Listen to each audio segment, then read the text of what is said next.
Controversy না করলে চোর বেরোনে হাঁড়ি সোশ্যাল মিডিয়ায় ভিউজ কামাতে আসে পড়েছি,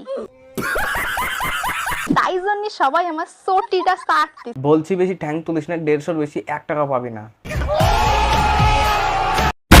শ্মশানে যাইয়া যে কেউ ভিডিও করতে আমার টানছিস কেন? তোকে টানবো না, বলিস কি রে, তুই তো এই ভাইরাসটাকে ছড়িয়েছিস।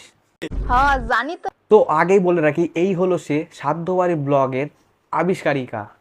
ওরে শালার ম্যাগি রে। সেই সময় একে এত পরিমাণে রোস্ট করা হয়েছে যে এখন ভাইরাল হয়ে গেছে।